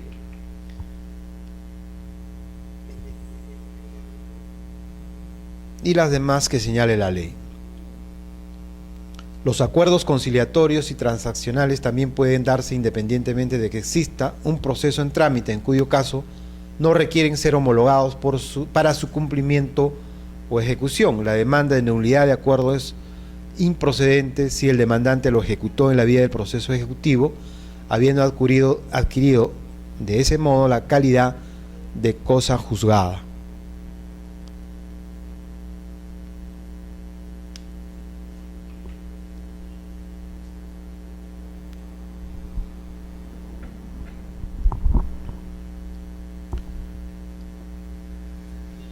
Estas reglas complementarias de comparecencia se refieren que existen representantes de los trabajadores que pueden interponer una demanda en representación de los trabajadores, en representación del sindicato y en representación de los dirigentes del sindicato. La libertad sindical, negociación colectiva, huelga, seguridad y salud en el trabajo u otros derechos de un grupo o categoría, ¿no? Estas son nuevas reglas complementarias de comparecencia. Cualquier trabajador o prestador de servicios del ámbito, afectados directos, asociaciones sin fines de lucro dedicada a proteger derechos fundamentales. Cuando exista discriminación en el acceso al empleo o prohibiciones de trabajo forzoso e infantil, ¿no? Nos estamos refiriendo ahora a lo que es la comparecencia, ¿no? Hemos visto lo que es la competencia en cuanto al territorio, a la cuantía, a la función, y ahora vamos a ver cómo es que se puede acceder a la justicia laboral. ¿Quiénes pueden acceder? ¿Cómo se accede a la justicia laboral? ¿No es cierto? Entonces, ¿quiénes pueden acceder? Los trabajadores, los representantes de los trabajadores, que puede ser el sindicato, y el sindicato, con esta ley, no necesita un poder especial para poder acudir a la justicia laboral. Basta acreditar de que es el dirigente vigente, elegido, acreditado, y no necesita un poder especial para interponer una demanda o para contestarla en nombre o en representación de los trabajadores, en representación del sindicato o en representación de uno de los dirigentes del sindicato. Entonces, cualquier trabajador o prestador de servicios puede acudir a la justicia laboral, puede reclamar, puede presentar su demanda, lo puede hacer en forma individual o lo puede hacer a través de la representación ejercida por el sindicato. Si se trata de materias laborales similares, pueden agruparse varios trabajadores y nombrar a uno de ellos como representante para que pueda interponer la demanda y pueda representarlos en el proceso, ¿no? Esta también es una novedad en esta nueva ley. Si hay 5, 10, 15 o 20 trabajadores que van a reclamar una pretensión igual, porque laboran ante el mismo empleador, han ingresado laboral más o menos en la misma fecha y consecuentemente tienen las mismas pretensiones, entonces para aplicar el principio también de concentración laboral, se puede acudir ante la justicia laboral con la representación de uno de ellos. No tiene que ser parte del sindicato, simplemente trabajadores. Sin necesidad de acudir a un sindicato, porque no todos los trabajadores están afiliados a un sindicato, ni todas las empresas son tan grandes como para que exista un sindicato.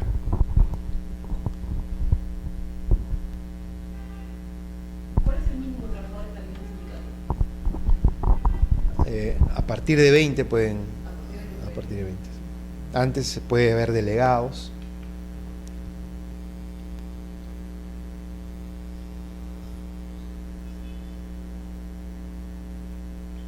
Esto ya lo hemos visto. Nuevas reglas complementarias de comparecencia. Los sindicatos, como hemos señalado, reclamos contra las empresas por pago de cuotas sindicales, derechos nacidos en convenios colectivos a su favor, como un local sindical, libertad sindical, estatuto, formación de federaciones, negociaciones colectivas, huelga, ¿no?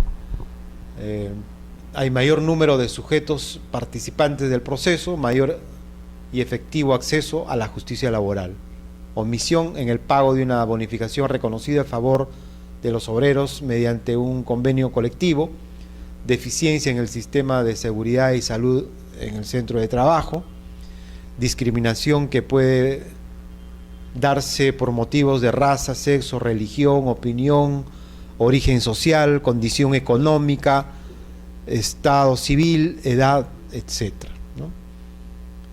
Entonces, se puede comparecer ante la justicia laboral en causa propia, derechos colectivos y de un grupo o categoría, defensa de dirigentes y afiliados, discriminación en el acceso al empleo y trabajo forzoso o infantil, ¿no? La ley establece también que en determinados casos, como los menores de edad, los discapacitados, el Estado les va a brindar la asesoría y defensa del Estado a través del Ministerio de Justicia, a través de los defensores públicos, ¿no? Lo que antes se denominaba defensores de oficio, ahora llamados defensores públicos, van a representar a los menores, a los discapacitados y en algunos casos especiales. Solo en todos casos, menores de edad y discapacitados, nada más. Básicamente esos casos.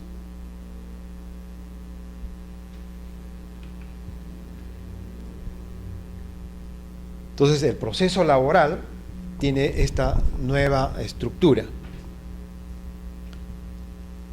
La nueva ley procesal laboral tiene una mejor estructura del proceso laboral. Existe concentración de audiencias y actuaciones procesales, involucramiento ex ante del juez desde el inicio del proceso. Se favorece la conciliación, la posibilidad de fallo en audiencia de conciliación, que es lo que habíamos indicado, que es el juzgamiento anticipado. De acuerdo a las estadísticas que establece la Corte Suprema, el Poder Judicial, el Consejo Ejecutivo del Poder Judicial, desde que se inició los procesos laborales con la nueva ley procesal laboral, desde julio del 2010, en Tacna y después en los demás distritos judiciales, se considera, o las estadísticas señalan que más o menos es el 30% de los procesos laborales que llegan a conciliación, ¿no? Mucho más de lo que existía antes con la ley 26636, pero menos de lo que existe en otros países, como por ejemplo en Chile, donde la estadística señala que se llega aproximadamente a un 50%, donde se concilia, ¿no es cierto? Entonces el empleador, los empleadores deben considerar de que mantener un proceso laboral hasta el final, cuando las pruebas, las razones del trabajador son evidentes, no tiene ningún sentido, ¿no? Más económico es conciliar. ¿Por qué? Porque también, siendo un proceso laboral nuevo, este es un proceso laboral rápido, que requiere el conocimiento exhaustivo de los abogados, de los hechos, las pruebas y la legislación, y consecuentemente encarece la defensa, tanto del trabajador como de la asesoría al empleador. Entonces, si el empleador considera que las pruebas, los hechos son evidentes, que el trabajador tiene razón, de repente no en todo, pero en parte, le conviene llegar a una conciliación. Y eso es lo que se trata de transmitir con esta nueva modalidad o este nuevo proceso laboral.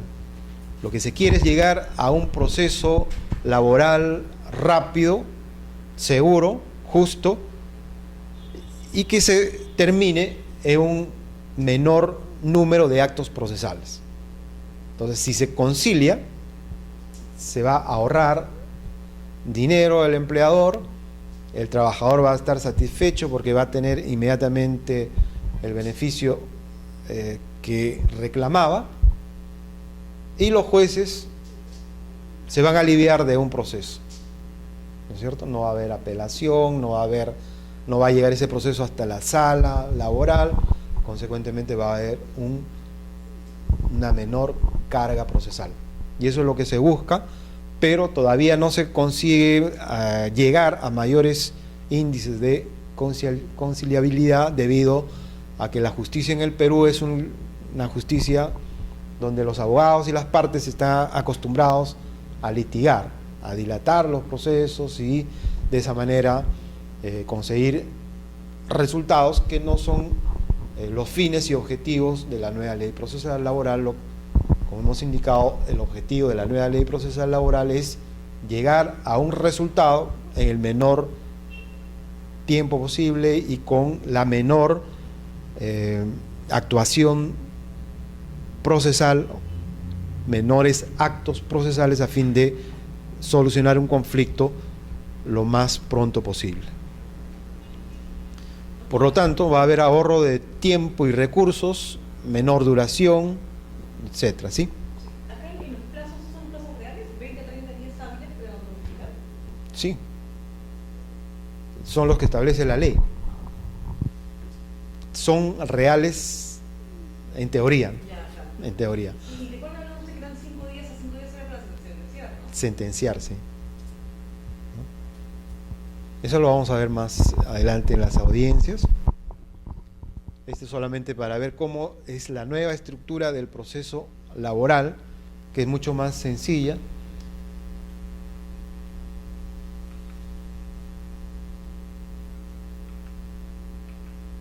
Esta nueva estructura del proceso laboral potencia el rol director del juez, ¿no? La autoridad del juez está reforzada por la oralidad y la vigencia de los demás principios y normas. Hay una proactividad en la conducción de los procesos. Consecuentemente, hay una mayor eficacia del proceso y de las garantías de este. El juez está facultado además para imponer medidas disciplinarias y sanciones. Es decir, el potenciamiento del rol director del juez no es solamente la facultad que tiene para dirigir y controlar las audiencias, sino también para imponer disciplina y sancionar a aquellos que incumplen. Por lo tanto, evita conductas dilatorias o de mala fe, ¿no es cierto? Consecuentemente, refuerza el principio de autoridad y contribuye a la celeridad del proceso. La posibilidad de condena al pago de costas y costos. Evita inicio de procesos innecesarios, alivia la sobrecarga procesal. ¿A qué se refiere esto? A que la ley permite que en la demanda uno ya pueda pactar los costos del proceso, es decir, los honorarios del abogado. Como una pretensión accesoria a la pretensión principal, uno puede decir, mi pretensión es, digamos, que se me pague los beneficios económicos desagregados en tales y tales derechos. Y además, solicito que se imponga a la parte vencida el pago de costas y costos, y los costos son de 10, 15, 20% generalmente de lo que se obtenga en la sentencia, ¿no? Desde el inicio. Y esto evita que luego de concluir el proceso se inicie una nueva demanda para el pago de honorarios, porque a veces los trabajadores pactan, termina el proceso, cobran y se van, ¿no? No pagan al abogado, entonces el abogado tiene que interponer una demanda dentro del mismo proceso para que paguen sus honorarios. Dentro del mismo proceso interpone el abogado. Sí. Entonces, para evitar ese nuevo proceso, entonces se le permite a las partes celebrar un contrato y hacer conocer al juez de que han pactado los honorarios. ¿Y cómo hacen efectivo? Si yo hago el contrato con el trabajador, con el demandante, por ejemplo, una cantidad de X, y luego el demandante cobra a la empresa, ¿cómo me aseguro yo de que me deposito? Por el acuerdo que hay entre las partes y porque al concluir el proceso, el abogado tiene que emitir su recibo por honorarios, pagar el impuesto, y luego el juez va a dar por aprobado ese monto y correr traslado a la parte contraria para que al demandado, al empleador, para que pague esa cantidad. Es el empleador el que paga. Claro, el empleador.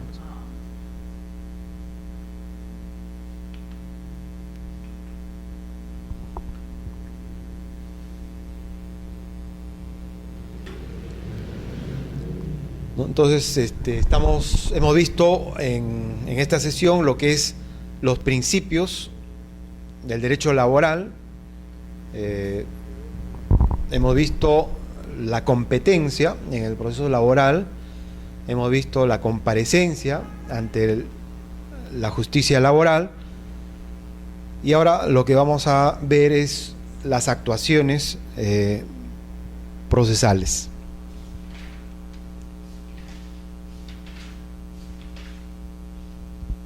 Las actuaciones procesales es, digamos, la parte más extensa de la ley procesal laboral. Vamos a verlo por partes y probablemente vamos a continuar en la siguiente sesión. Ahora vamos a referirnos a lo que son las reglas de conducta como uno de los puntos de las actuaciones procesales. Las reglas de conducta y oralidad. Prevalencia de la oralidad en los procesos por audiencias. La grabación se incorpora al expediente. Adicionalmente, el juez dejará constancia en acta únicamente de lo siguiente: identificación de todas las personas que participan en la audiencia, de los medios probatorios que se hubiesen admitido y actuado, la resolución que suspende la audiencia o los incidentes extraordinarios y el fallo de la sentencia o la decisión de diferir su expedición. Estas actas actualmente en muchos juzgados ya no se están realizando, precisamente en aplicación del principio de celeridad y de economía procesal y de concentración. Entonces, estas actas en realidad son absolutamente innecesarios, porque ya todo está grabado en audio y video, y si uno quiere saber de qué trató la audiencia, simplemente pide una copia en un medio magnético y va a tener toda la información, y no solo la parte resumida de la audiencia, sino que va a tener toda la información, todo el desarrollo de la audiencia. Entonces se considera ya que esta es Estas actas son innecesarias y por lo tanto no se están realizando. Prevalencia de la oralidad en los procesos por audiencias. Las audiencias son sustancialmente un debate oral de posiciones presididas por el juez, quien podrá interrogar a las partes, sus abogados y terceros participantes en cualquier momento. Las actuaciones realizadas en audiencia, salvo la etapa de conciliación, son registradas en audio y video utilizando cualquier medio apto que permita garantizar fidelidad, conservación y reproducción de su contenido. Las partes tienen derecho a la obtención de las respectivas copias en soporte electrónico a su costo, ¿no? Entonces, las audiencias se realizan en presencia del juez y en presencia del asistente del juez. Este asistente del juez es una persona especializada en ofimática, en informática, y de él depende de que la grabación del audio y video sean correctas, idóneas, ¿no? Porque ha sucedido, en algunos casos me ha sucedido en una audiencia, que ha terminado la audiencia, he pedido mi copia, había imagen pero no había voz, ¿no?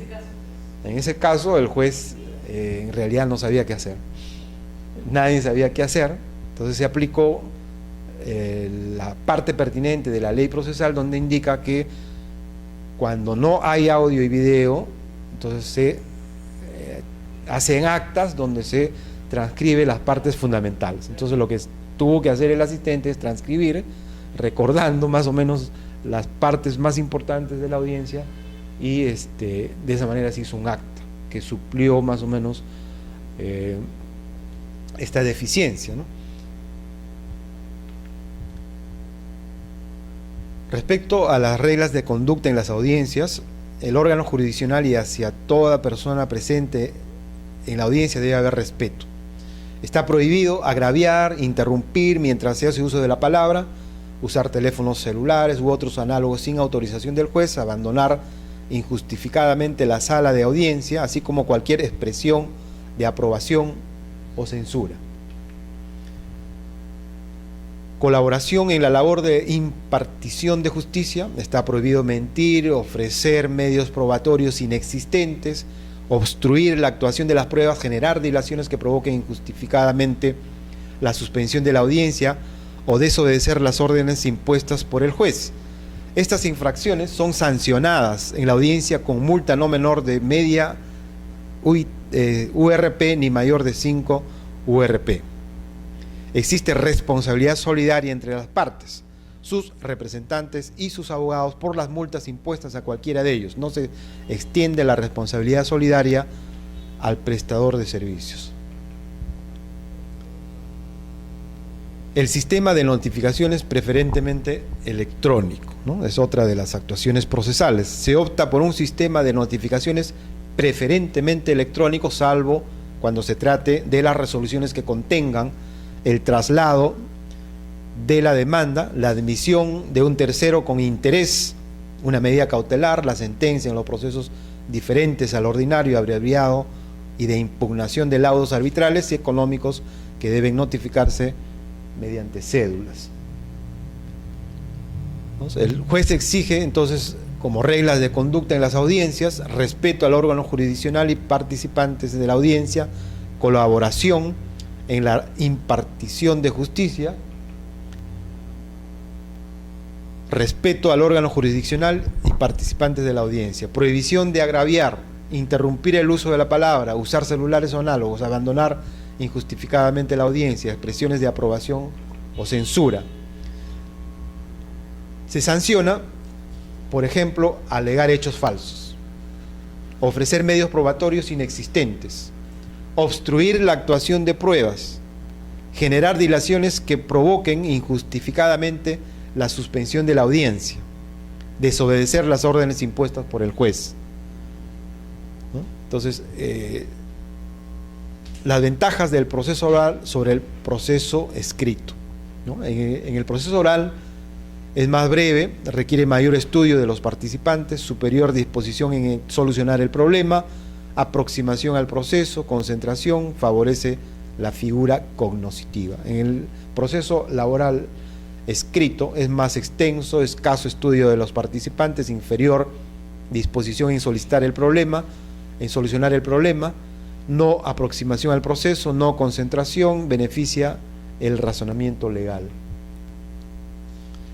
La oralidad en los procesos laborales prevalecen sobre los escritos de las partes y sus abogados. Sirven al juez para cumplir actuaciones procesales y promover sentencia. Debate oral de posiciones presidida por el juez. El juez puede interrogar a las partes, sus abogados y terceros participantes en cualquier momento. Salvo la conciliación, se registran en audio y video u otro que garantice la fidelidad, conservación y reproducción de su contenido. Las partes tienen derecho a copia en soporte electrónico a su costo. La audiencia va a constar en la grabación que se incorpora al expediente. Se elabora acta escrita donde consta, ya lo hemos indicado, que actualmente no se está elaborando actas, es suficiente con la grabación de audio y video de las audiencias. Pero ¿qué pasa en los distritos judiciales donde no se cuenta con los medios electrónicos? En estos casos se registra en acta las ideas centrales de las exposiciones orales expuestas hasta que se cuente con los medios electrónicos idóneos a fin de grabar en audio y video las audiencias.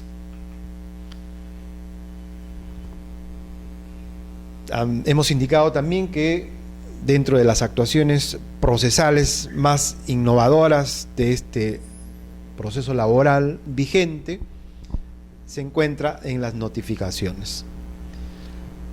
Las notificaciones se efectúan mediante medios electrónicos, es decir, mediante correo electrónico a la casilla electrónica que todo abogado está obligado a señalar en la demanda o en la contestación de la demanda.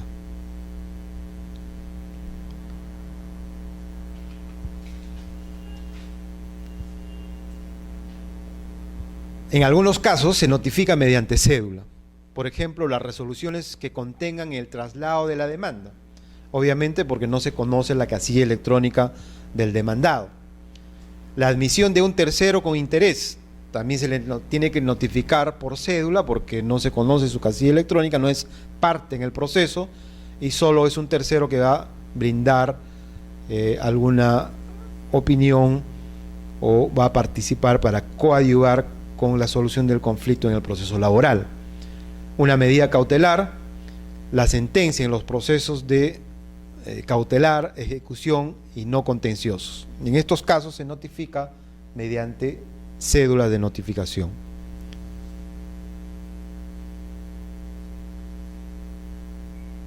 Los datos que se debe dar para las notificaciones electrónicas: una dirección electrónica en la demanda o en la contestación bajo apercibimiento de inadmisibilidad.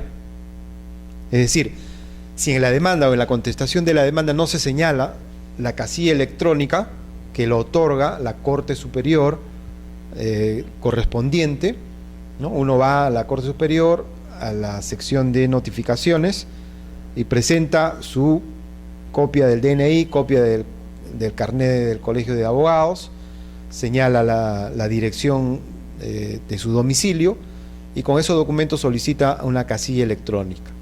En ese instante a uno le otorgan una casilla con una clave y solamente el abogado, dueño de la casilla, puede acceder a conocer las notificaciones que le lleguen y está obligado a revisar todos los días porque los plazos van a contarse a partir de la notificación en la casilla electrónica.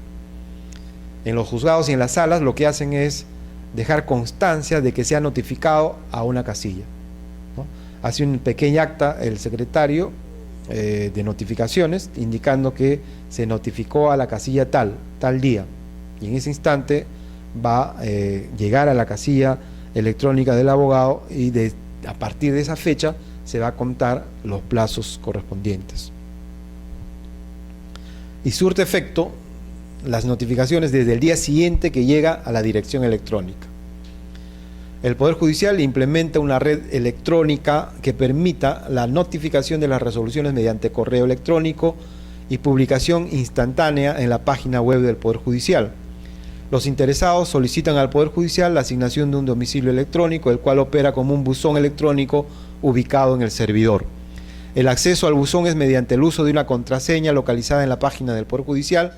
De igual modo, implementa un soporte informático para el manejo de los expedientes electrónicos. Es decir, no es el correo personal al cual va a ser notificada del abogado, de la parte, sino que es un correo electrónico especialmente para los procesos, que es concedido por el mismo Poder Judicial. Las resoluciones dictadas en audiencias se entienden notificadas a las partes en el acto. Excepciones de notificación electrónica son las de pobreza decretadas en el Consejo Ejecutivo del Poder Judicial, procesos cuya cuantía no supere los 70 URP, salvo que se solicite notificación electrónica. Es decir, las notificaciones pueden también ser por cédula cuando la demanda no supere las 70 URP. Notificaciones fuera del distrito judicial, resoluciones dictadas en audiencia. ¿Y esa es elección del demandante o del demandante? Cuando no supera las 70 URP es elección del demandante, ¿no? Pero todos quieren una notificación rápida, entonces todos van a buscar señalar su casilla electrónica. Las costas y costos, que son otro de los actos procesales, se refieren a las normas contenidas en el Código Procesal Civil, porque no hay una normatividad específica en la Ley Procesal Laboral. El juez exonera al prestador de servicios si las pretensiones reclamadas no exceden de 70 URP, salvo mala fe o temeridad. También puede exonerar en cualquier caso si se determina que hubo motivos suficientes para demandar, ¿no? Y las multas se refieren a casos específicos. Cuando hay temeridad en la actuación procesal de una de las partes, el juez puede multarlo con un monto de media URP hasta 50 URP, que pueden ser las partes, los representantes o los abogados. Si hay mala fe procesal, igualmente, o si hay infracción a reglas de conducta. Otras medidas de sanción son copias a la Presidencia de la Corte Superior, copias al Ministerio Público y copias a los colegios de abogados correspondientes. Existe responsabilidad solidaria entre las partes, sus representantes y los abogados por las multas impuestas a cualquiera de ellos. Por el contrario, no se extiende la responsabilidad solidaria al prestador de servicios. Se exonera la multa por temeridad o mala fe si el juez considera o si se ha terminado el proceso por conciliación judicial antes de la sentencia de segunda instancia en resolución motivada lo puede exonerar. También se puede imponer multas a testigos o peritos en los casos que excepcionalmente hayan sido notificados por el juzgado para concurrir y no asistieron sin justificación a la audiencia ordenada, ¿no? Entonces, estas son parte de las actuaciones procesales contenidas en la Ley Procesal Laboral. Nos vamos a quedar en este punto para continuar en la siguiente sesión respecto a las actuaciones probatorias.